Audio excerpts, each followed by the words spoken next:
Hi friends, ఈ video share చేయండి. జీవితంలో ఎవరు చెప్పరు. ఓకే, మీకు సక్సెస్ కావాలి అంటే ఏంటి? సక్సెస్ అంటే ఏంటి అంటే మానసికంగాను శారీరకంగాను ఏ బాధ లేకుండా ఉండాలి, తినడానికి తిండి లోటు లేకుండా ఉండాలి. ఇది ఎలా సాధ్యమవుతుంది?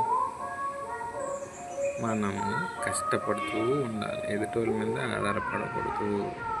ఎందుకంటే ఏ రిలేషన్స్ లేవు మనకు ముందుగానే. అంటే స్టార్ట్ చేసి వదిలేయడం కదా. ఓకే, నేను కలెక్టర్ అయిపోతా, ఎగ్జామ్ అప్లై చేయడం, ఓకే వదిలేసి యాక్టర్ అయిపోతా ఒకరోజు అలా వదిలేసి ఇలా ఉండదు. జీవితాంతంలో బాడీ కంట్రోల్లో ఉండాలి, బ్రెయిన్ కంట్రోల్లో ఉండాలి. మన లక్ష్యం కూడా టార్గెట్ అనుకున్నాక ఎన్ని రోజులు పడుతుంది? ఒక రోజా, 100 రోజుల, 1000 రోజులైనా తగ్గేది లేదు. అనుకుంటే కోరిక డిసైడ్ అయిపోవాలి. కోరికలు ఉండకూడదు. వచ్చిన తర్వాత కంప్లీట్ అయ్యేంతవరకు ఇంకో కోరిక ఉండకూడదు. ఇదే సక్సెస్కి బెస్ట్ అడుగు.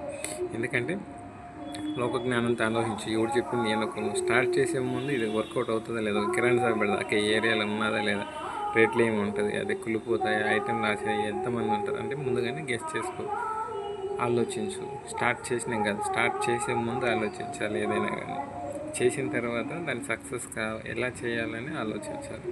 అంతే. నువ్వు చదువుకుంటావా, అడగ తింటావా, బిచ్చిగాడవుతావా, ఏదైనా సరే ప్రశాంతంగా ఉన్నామా లేదా అన్నది టార్గెట్.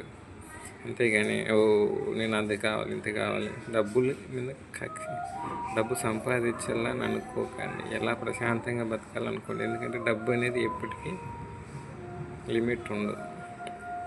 అర్థమైంది కదా. 1 కోటి రూపాయలు సంపాదిస్తే మళ్ళీ ఇంకా 2 కోట్లు అంటారు, 2 కోట్లు అంటే 100 కోట్లు అంటారు. అది వేస్ట్ ఆఫ్ మనీ, యూజ్ లేని జీవితంలో. మీరు అనుకుంటారు అత్యంత విలువైనది డబ్బుని. డబ్బు అంటేనే పని మనం కష్టపడాలి, స్కామ్లు చేయకూడదు. ఓకేనా? మీకు ఎటువంటి డౌట్స్ ఉన్నా కామెంట్ చేయండి.